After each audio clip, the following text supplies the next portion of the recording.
Hello, ladies and gentlemen. Thank you for joining me. This is Brian at Bitcoin Summer. I do apologize if there's some people in the neighborhood doing some yard work right now, if that's picking up on the mic or not. I'm not quite sure. It's pretty loud today, but we are going to do this anyway. You got to roll when you can, you know what I mean? So before I jump into the episode today, I want to mention that El Salvador on Tuesday, this coming Tuesday on the 7th, will be officially making Bitcoin legal tender. What this means for the country, to be seen, but I think it's going to be fantastic for the economic devastation that has gone on in the country, and it, in my opinion, can only be a positive. Now, that's setting aside how the government could mess this whole thing up, ultimately. Economically, this should set a poor country up for success and set a roadmap for other poor countries to follow. When you can back your country with the hardest money known to mankind, you can pull yourself out of that squalor. They were forced to be on the dollar system. This was decades ago, and they converted to a dollar system. But what that means in Central America is they get all of the negative effects of dollar printing and none of the positive effects of stimulus and social services that we enjoy here in the United States. So basically, the country is forced to be on a broken money system. Not saying that their currency wasn't broken before, but I think it's smart for them to move in this direction. And if the president thinks that it's going to increase his control over his people, he has another thing coming. So I'm hoping his head's in the right place. I hope his intentions are positive. And if not, he is going to be found out a fraud quite soon. That's going to start unraveling quite soon, in my opinion. So why I mentioned the El Salvador thing is on Tuesday, a lot of us in the Bitcoin world will be making a $30 purchase of Bitcoin.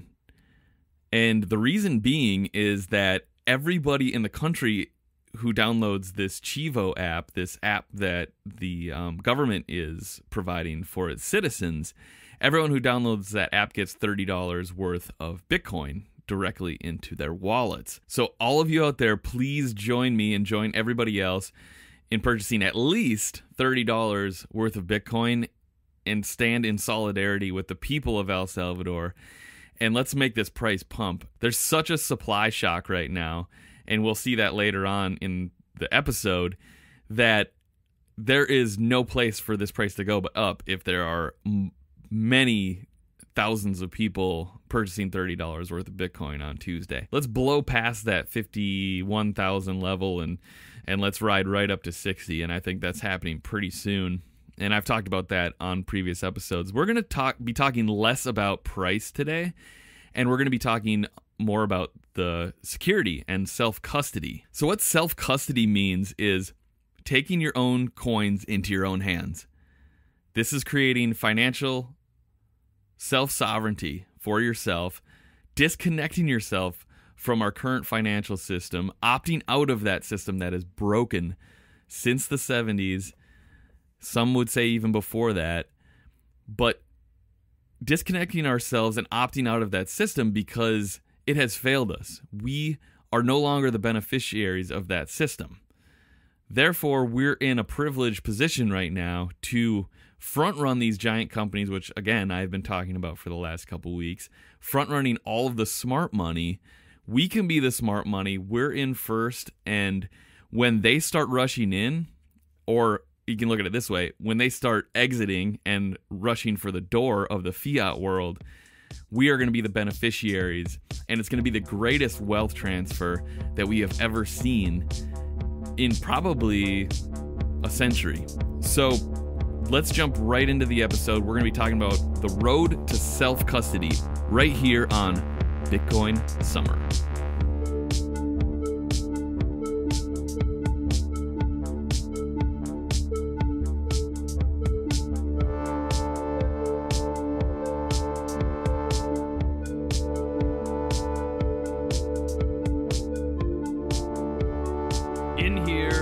It's always Bitcoin summer. Okay, so the road to self-custody.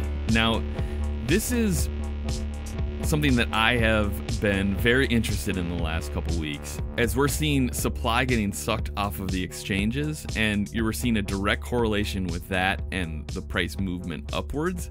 And I believe that we will continue seeing that in the next coming weeks here, in the next couple months.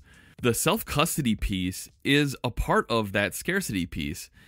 And it's not just about price movement, though. And I'm so happy to be talking about this today because it's a financial podcast. So we've been doing a lot of discussion about price movement. And sometimes that's the most boring thing about Bitcoin. I am not an expert in the other areas of Bitcoin, and I am learning right alongside of all of you. But what I have learned, I love to share. And so this is one of those things, just like my Lightning node videos and channel opening videos, I am not super tech savvy, but this stuff can be attained by just patience and tinkering. And I love tinkering. I'm a big tinkerer. And I think that is pushing me into the realm of being more of a tech savvy person. So I'm by no means in the realm of where many and most, I would say, Bitcoiners are at as far as the tech piece goes, but I am learning. So I like to share with you all that someone like me, and that means someone like you, the average person, can do all of this stuff. It sounds so out there and so unattainable, but it really is easy, but you have to build on top of a solid foundation. And so that's where I want to start with this self-custody talk. And this is going to lead us on through the trajectory of the show into the self-custody and privacy realm, and we'll have a whole series on hardware wallets and things like that. I'm not going to be covering a ton of the more popular hardware wallets on my video series, but I do want to cover a lot of the lesser known ones, or the ones that are less out of the box, easy to use. So there are way more technical hardware wallets, and we'll get into all of that coming up here in the coming weeks. And I'm really excited about this new fork that the show is going to be taking here. So I am going to continue on with the Lightning node in all of those videos. I have a bunch of those shot, so I'm just piecing those together as we speak. But this is going to be a whole nother set of videos and episodes that are really going to tie everything in together as far as the security piece goes. So this is a discussion on how to protect your coins, creating that self-determination and creating that responsibility, putting that ball into your court, and finding that financial self-sovereignty. And also at the same time, going back to the price piece, you're going to be accelerating Bitcoin's scarcity. So the road to self-custody, if you think about it, is kind of like the road for your Bitcoin journey. And everybody's Bitcoin journey looks a little bit different. And everyone takes their own separate paths. But we all end up down this road of self-custody, if you're paying attention, that at least. So this is what my journey has looked like, and it still continues, but this is kind of where I'm at right now. So started with curiosity, the use of the Silk Road. I was very amazed by the simplicity of it and the ease of use on the Silk Road, but at that time, it was literally just a peer-to-peer way to exchange value. I did not grasp at all the concept of store of value. I wasn't even a saver back then. So me, philosophically, I wasn't even close to being there yet. So that was my mid to late 20s. And not to date myself or anything, but I wasn't quite responsible enough with finances to truly understand the benefits of Bitcoin. A lot of people did, and a lot of people were ahead of the curve on that, and that's amazing. But I would say step 2 for me was fascination. So you hear about these crazy price movements, and the crazy price movements typically were up and to the right. So seeing something exponentially grow like that in value, it just draws attention, and you're just like, what is going on with this thing? How? Why? Like, how did we get here? Why is it up at this price level? It became kind of a, I didn't think about it every day like I do now, but it definitely was there somewhere. And so that led me to purchasing a small amount, not enough to keep me up at night, but just enough to continue my education, enough to be invested in it, not just financially, but mentally. And therefore, it made me want to find out more about it. So for me, disillusionment came. I've always been kind of disillusioned by the federal government and by people in power who abuse that power.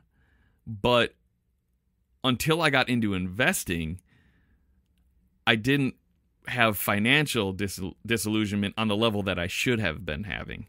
Because now I started to realize that a lot of this abuse of power comes directly from money printing and from the fiat system as we know it. The people at the top are the main beneficiaries of a fiat system, no matter which way you slice it. That's just the way it works. It doesn't matter what political end of the spectrum you're on. Money does not trickle down, or it does very, very slowly. So even if you pinpoint where you want that money to go, the people at the top have their hands out, and the scraps are what we get to deal with at the bottom. And so my major disillusionment came from the COVID crash of the stock market, which barely was a crash. I was waiting in a ton of cash. I've written about this. It's up on the website.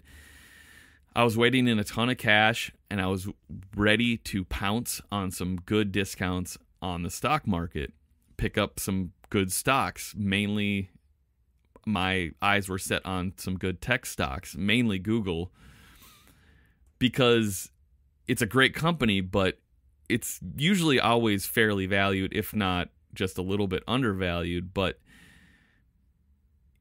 you want to pick it up at a discount, at usually a 50% discount. That's the way that Warren Buffett made his money over the years. He never paid full price for something. But when stock market discounts become illegal, that's when the shit starts hitting the fan, in my opinion. Because now regular savers have to start getting more and more risky just to reach those crazy levels of the S&P 500.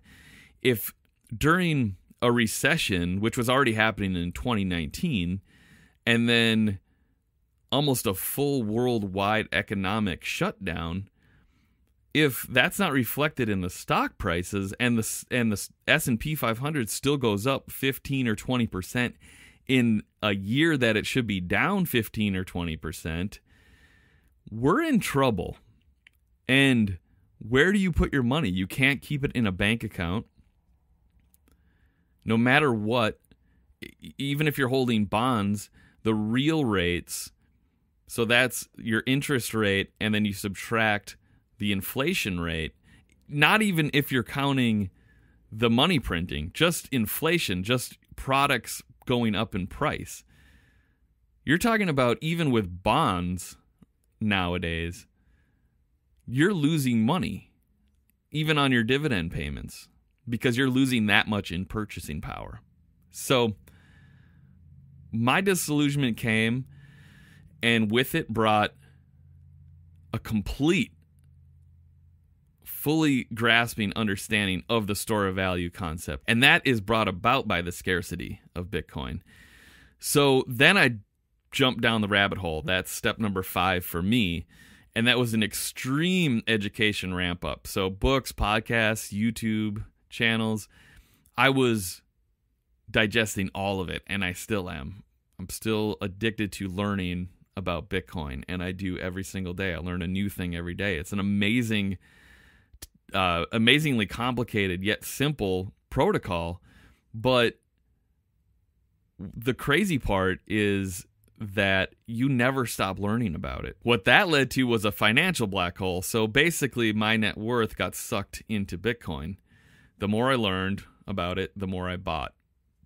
So that led me to have a large stake in Bitcoin, and then I'm now on the realm of, okay, I need to protect this, and that led me to self-custody. And then that led me to wanting to teach others about this, because once you self-custody, you essentially become your own bank. You become financially self-sovereign, and I wanted to teach others how to do that because it's such an exciting thing to me, and I don't want my friends, family, and people I care about around me to miss out on that economic opportunity, because when you put your savings and your hard-earned cash and your life's work with a bank who is paying you 0.01% on your cash, and your purchasing power goes down by 5% every year, and your money gets printed away by 15 to 20% every year, you get put into this place where you want to opt out and you don't want to be a part of that system anymore. And so I want to teach people that there is a way to opt out, and that's with Bitcoin. So then I became a node runner, and so that's just an extra step to becoming self-sovereign and becoming your own bank. And that is mastering the layer 2 aspect of Bitcoin. So I still haven't busted out my basics of the Lightning Network episode yet, but that is coming soon. So please subscribe to the channel and the podcast, because all of these great things are coming down the road. So you don't want to miss out on any of this stuff. So what's happening with these episodes and videos that are coming down the pike is I'm learning right along with you guys.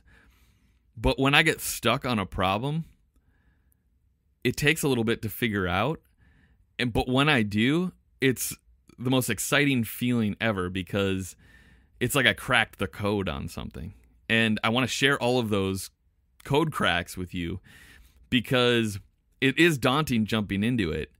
And I tinker around. So if I find these little shortcuts to setting up, let's say, fully noded wallet or doing CoinJoin on Wasabi, I want to share that with you guys and make sure we're all on the same page and we can grow together and we can share things together. I'm just hoping to create a community around not being shy about not knowing something of Bitcoin. I think people get intimidated and think Bitcoiners are so close-minded and they're so exclusive, and if you don't know this certain thing about Bitcoin, then you can't be a part of it. And that's just simply not true. There are a lot of people out there willing to help. There's a lot of people out there giving their free time to help you, and you just got to know where to look for it. And I'm hoping to be one of those avenues in, and I can let you know all the resources and all the directions that you need to go to and all the books that you need to read. So that's my hope here, and enough with that, and let's continue on with the self-custody. So number 10 is the privacy and security aspect. So now that's what I'm talking about, is now I'm kind of excited about this privacy and security piece to Bitcoin. And so that's doing like a major deep dive into financial freedom. So we're talking about, like I just mentioned, CoinJoin or UTXO management. So we're talking about ultimate privacy, ultimate security. And there's different levels and different, depending on how big your tinfoil hat is, you can get very, very, very private, or you can just get a little bit private and just to get off the grid and just to kind of feel relaxed and know that your money is safe and protected. If you do foresee a zombie apocalypse, then maybe you might want to do some of these more extreme measures. And I want to walk through all that because it is actually kind of fun and it's fun to see. And it's a good time to do it right now because I'm noticing again that the mempool is low. So now's a good time to do it. We might not ever see this low of transaction fees ever again. So I want to show you how to coin join and all those other things. So those are going to be on the videos coming up. So let's move on here. So there's 3 considerations for self-custody. The first one is financial security and privacy. We just covered. And so that's what today's episode is going to be about. So those are the cornerstones of true financial self-sovereignty. So financial isolation, currency debasement, these are the tricks that we've seen by dictatorships and authoritarians since the beginning of time. So these have become a cudgel for the population for control. So how do you control your people? It's usually through money, or that's the easiest way to control people, because beating people in the streets isn't usually politically viable.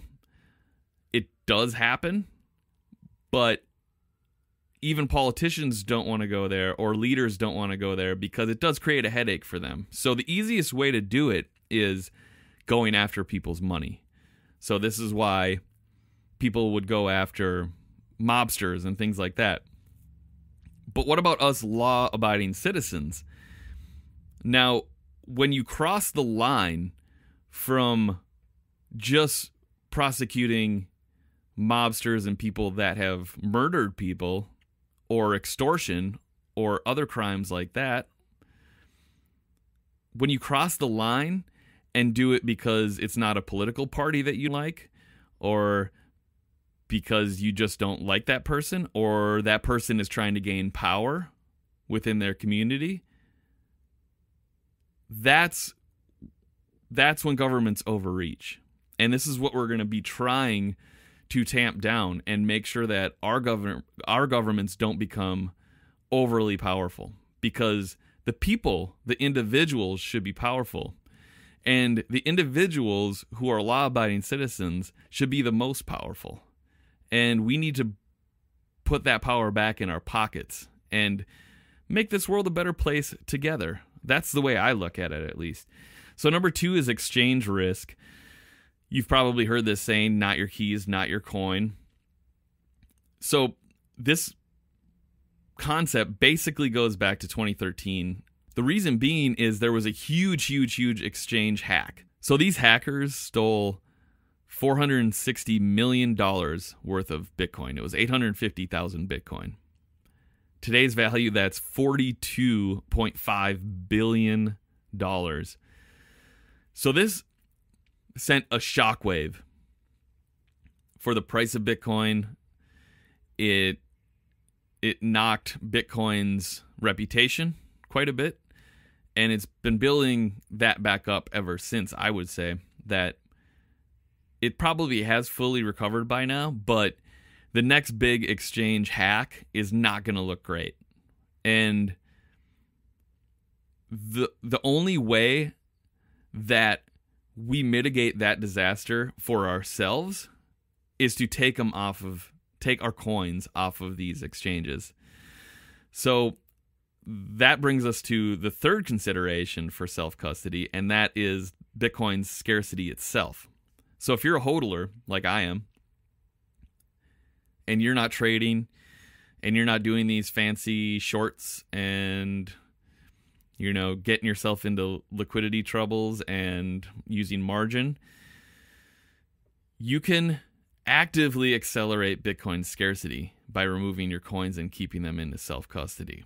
You can either do that, or you can keep them on the exchanges. So what that does is, when you're keeping them on these exchanges, is now these large exchange companies have more liquidity. So what that means is they won't have to source Bitcoin in other places. And when they have to start doing that, that ramps up the price like crazy, because they have to source a lot of Bitcoin in order to create liquidity for themselves. So when we keep our coins on exchanges, we're helping them out. So increased liquidity. Think of it this way. Increased liquidity is number go down. We want number go up. This is NGU technology, and we need to actively promote that. So we also have these companies like BlockFi and Celsius, and they will pay you interest. It sounds fantastic. You're earning interest. You're earning an income on your Bitcoin. If you have a lot of Bitcoin, if you have a lot of Bitcoin in dollar value, you could create an income stream that is like a full-time job. But here's the problem with that. They have to make their money somewhere. And how do they make their money? They lend those coins out to a lot of short sellers or a lot of people requiring margin on these exchanges, and they're actively creating sell pressure.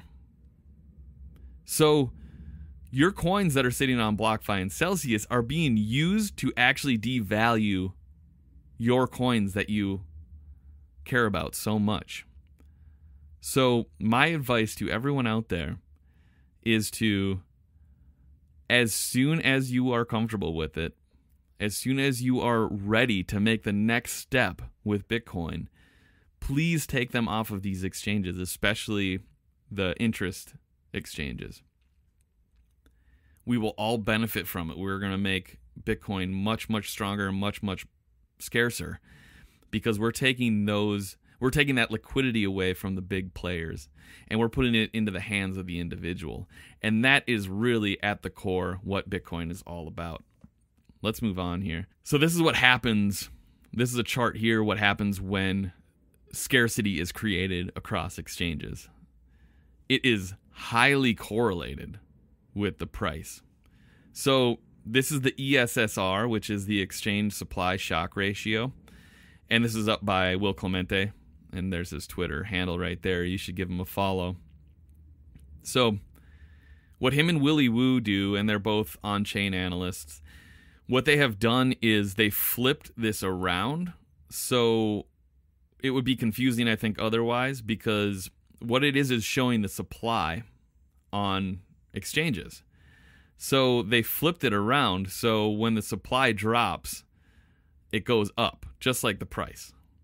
So it's very, very clear to me around that August 21st time frame that a ton of coin got pulled off of exchanges, and it led to a supply squeeze and a short squeeze. And all of those shorters that were borrowing Bitcoin from BlockFi and Celsius, they got squeezed out and they got margin called, and they were forced to buy back at higher prices. And that's how short squeezes work. And I see this trend continuing. I mean, look at this supply. I mean, the price hasn't even caught up to the supply yet, and we're going to be going into the stratosphere here pretty soon, because coins are not being able to be produced on these exchanges. So when people go and hit the buy button on Coinbase or on Cash App, they don't have those coins.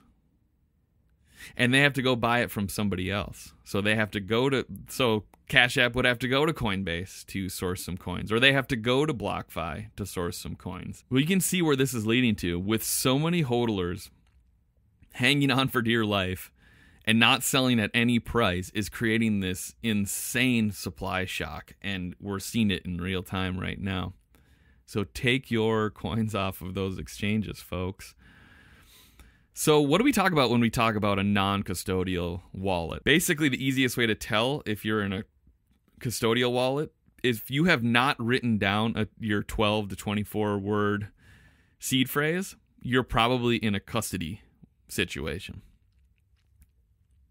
So it makes it a little bit easier because, and this is more of what we're used to with banks, and you know, you can think of your bank account as not your keys, not your cash. You're trusting that bank to hang on to your money and to have it when you need it. And they put all sorts of restrictions on when you want to withdraw that money or when you want to send it to places like, you know, your exchange where you purchase, they see that it's a Bitcoin company and they're like, no, you can't do that. Especially in the UK, I've been hearing a lot about this. So they'll say, well, like HSBC, I think, is a bank that literally, if you are trying to put your money onto, let's say, Strike app, and they're like, nope, that's one of our vendors that we don't deal with, so they won't allow you to do that. And it's like, it's my money though. So this is what I'm talking about with now Bitcoin wallet companies, or the broader crypto wallet companies. They'll custody it for you, which means that you're basically trusting their ledger, and they're saying you own 0.1 Bitcoin on their ledger, and you're trusting them to not only remember that number and to keep it straight, but to also be able to pay that to you when you want it and when you ask for it back, or when you want to transfer it into your wallet. So once these supply shocks start hitting, it's going to be harder for these low liquidity companies to produce that Bitcoin, because they need the cash, the US dollar, to buy more Bitcoin. And if they don't have that stream of cash, they're not going to be able to pay out your Bitcoin, because they need the physical Bitcoin there. So you need to get all of your stuff out before then. It's imperative, because there will be a liquidity crisis in the Bitcoin world. And yes, it's going to be great for the price to go up, but when it comes down to you getting your coins off of these custody sites, you know, that are going bankrupt, I mean, good luck to you. It's going to be interesting to see how well these companies will be able to react down the road, because they have a lot of VC money right now. But once that VC money starts drying up and they're going to have to start making profits on their own, because these are a lot of lost companies right now. They're not making a ton of money. Then we're going to start seeing some liquidity crunch, just like you saw with the stock market in last March in 2020. You know, they're going to be hurting at some point. So now some of these wallets are great for just setting up, like, for quick payments. And if you're going to El Zante in El Salvador and you're going to Bitcoin Beach and you want to spend some cash, yeah, you can use a custody wallet. That's totally fine. The way I look at it is, if you have, you know, let's say this, you don't want to keep more in your wallet than you would in your actual physical wallet with cash. So just keep that as a rule of thumb. Don't put more money into your custody Bitcoin wallet than you're willing to lose or getting robbed. So the non-custodial wallets are actually getting more and more user-friendly as the days go on. So once you get comfortable with how Bitcoin works, I highly suggest it's time to upgrade and get onto non-custodial. And the easiest way to do this is through hardware wallets. Now, what it is basically a dedicated device that stores your private keys in order to get access to your Bitcoin. So there's a ton of different models out there, and there are a ton of different videos. And like I said, I'm not going to be doing the popular hardware wallets. I'm going to be doing more of the obscure ones, or the ones that are less user-friendly. And that way we can just cover the grounds of, just from a technical aspect of somebody who, you know, like something like a Ledger or a Trezor. Those are out of the box, super easy to use. And I'll show you here on this episode how to check your seed phrase. But just be aware that there are other more complicated hardware wallets out there. But they, you know, it's a trade-off between security and ease of use, unfortunately. But all of these products are getting better, and even the harder to use ones are easy to use once you just sit down and do the homework with it. So these hardware wallets are generally more secure than your computer or your mobile phone. So there's even a next step of security that you can take to even wrench up your security even harder, and that's called air gapping. So that you're not connected to a computer, you're not connected to Wi-Fi, and so therefore you can greatly increase the security because you were never connected to those devices. So any hacker that wanted to get in, there's no way for them to get to that piece of hardware wallet. So there's a bunch of different examples of different hardware wallets, but you do your own research on that. And like I said, down the road, I'm possibly going to be doing some hardware wallet actual setup videos, and then using those hardware wallets to set up maybe a desktop wallet or a mobile wallet, and you can use them in conjunction with each other. And therefore, you have think of the hardware wallet like a vault, and your other wallets like your payment system, like your actual, like Apple Pay or Google Pay. So that's a good way to think about it there. So this goes back to what I was talking about earlier is, it's hard for us to disconnect ourselves from being coddled, basically. And we've had our hands held for so long, and we've given up our custody, and we've given up our financial freedom, basically, for ease of use, for convenience. And we've become soft, we've become irresponsible with our money because of this. So, we're kind of out in the wild. Like, if you domesticated a wild animal and you tried to put them back into the forest, they're going to get killed within minutes. That's kind of how we are right now. So we all need to protect each other trying to get back into the wild again. And because of this fact, 20 to 26% of all Bitcoin are lost forever. And a huge portion of these is because of forgetfulness or irresponsibility with our passphrases and our keys. So we want to make sure that we lock all of this stuff up. There's tons of ways to do this. And this next video series is going to be just how. This isn't just an overnight phenomenon that we're going to be able to just like become financially independent. It's just like Bitcoin. It's gradually, then suddenly. So let's take a really gradual pace to this. And so today we're just going to cover testing your seed phrase. So this is, you set up your seed phrase on your hardware wallet or on your desktop wallet or wherever you set up your seed phrase.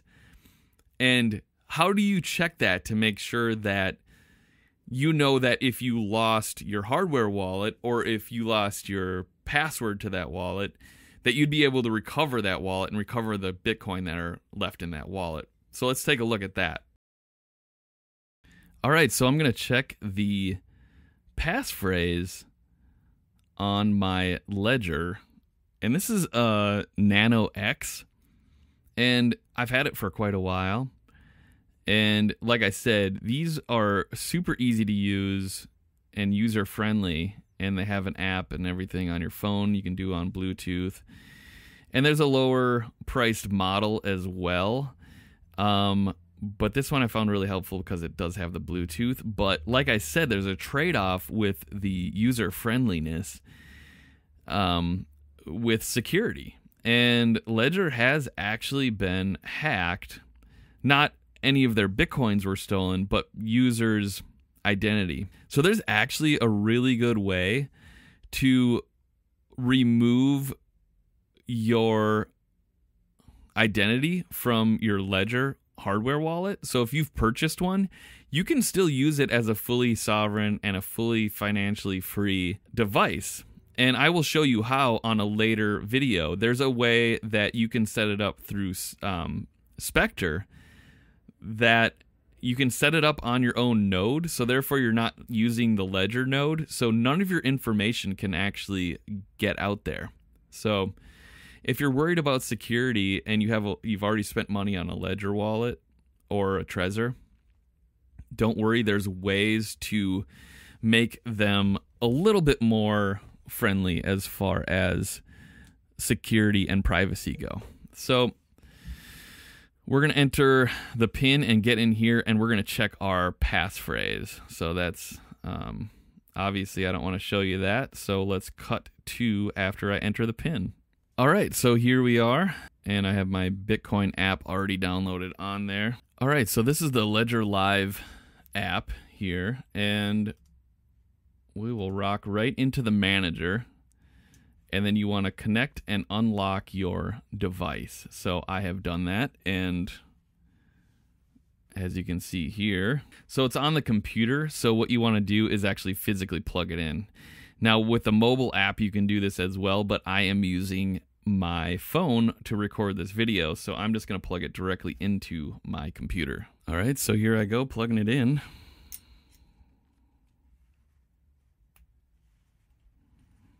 All right, and I'm going to have to unlock it again. All right, unlocked. All right. Allow Ledger Manager onto your device.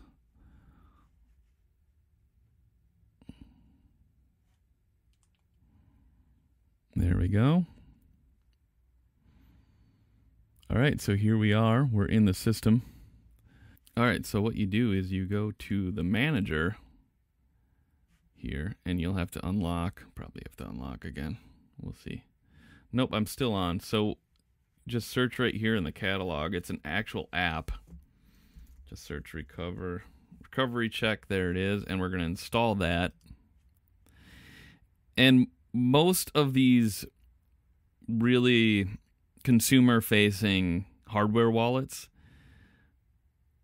will have a feature like this, and they're very simple to use, and that's why I'm just going through just for this one, because they're basically the same type of apps on your or features on your hardware wallet. So it's pretty straightforward, and I just wanted to show you this quick because we will want to run this before we put a ton of Bitcoin onto our hardware wallet, because obviously we want to make sure that we're not going to lose it later down the road. So make sure that your seed phrase is the right one, that you wrote it down the right way, and you'll be able to sleep at night.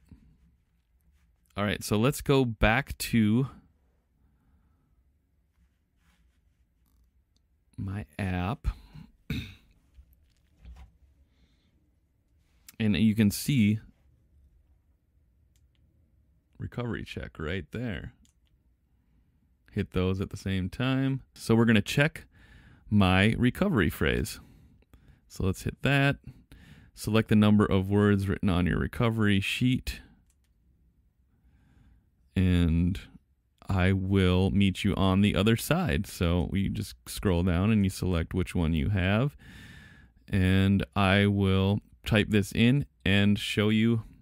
If there's any other steps, I'll show you those. It's pretty cool because you'll just type the first couple letters in, and then it'll ask you if it'll auto-populate certain words, and it'll ask you, is this the word that you want? And then you can confirm if it's the word or not, or scroll through to see the other one. So that's a cool feature of this. Don't look, guys. All right, here we go. It's processing. As you can see, phrase is correct. So I am in business as far as my security goes. And like I was saying, now you can put either all of your Bitcoin in here or get a couple different wallets, but then you're kind of increasing the risk as far as having to keep more passphrases and things like that. You're definitely going to be, the more you spread out, the more you're going to be increasing your risk of losing something or doing it the wrong way or misplacing a password or using the wrong password. But if we do it that way if one of them gets lost or hacked, then at least you don't lose all your Bitcoin. So it just depends on what you're comfortable with. And if you really do trust yourself, you can do that. And if you don't trust these apps, like I said, you can get the more secure hardware wallets. But if you don't trust yourself on these, you can actually just use a little bit of Bitcoin and just put $10 on your wallet or whatever, $5, whatever you're comfortable with. And you can actually delete your wallet or delete your account and then try to recover it on a different app. You can try to recover your passphrase on a different app. And that way it will ensure to you that if the worst possible case does happen with your hardware wallet, that you'll be able to get back those thousands and thousands of dollars if you decide to put that onto your hardware wallet. So that's that, and let's move on to the rest of the episode. All right, so now that we have covered the hardware wallet passphrase check, now we can be secure that the coins that we hold on that hardware wallet can be recovered in case of damage or fire or whatever. So what are the next steps that we can do to create more privacy and more security for ourselves and for our Bitcoin? And so this is from the point of view of an iOS user. So I have mostly Apple products. And so all of these wallets and all of these solutions that I've found works with the Apple product set. But that's not saying that it won't work for PC or Android. But what I'm saying is that these are the easiest apps and things that I found useful for Apple products. So just be aware of that. There's different ways to do it. And I'll have links in all of the show notes too, and for the episodes coming up, for where you can find resources on finding different solutions for different platforms. So we can do these things like like I was mentioning at the beginning. So coming around full circle, UTXO management, and we'll even dive into what a UTXO is. Not enough time in this episode for that, but we can do that by using a wallet called Fully Noted. And I have a video coming up on that. I have shot for it, and we are also going to be setting up the Wasabi wallet, which you can do coin join and different wallet functions and different privacy tools that you can use on Wasabi, that you can then use those coins and then put those on cold storage. After you have wiped your identity clean, put that onto cold storage, and you become a fully functioning financial sovereign. And with that, we are going to end the episode. Thanks so much for joining me today. I want to just thank you guys because the listenership has been growing. And I want to thank each and every one of you out there that has stuck by me since day one. And I'm going to keep this going for you. And I hope that you can share this with others who might find it helpful. So thanks again for joining me. This is Brian at Bitcoin Summer.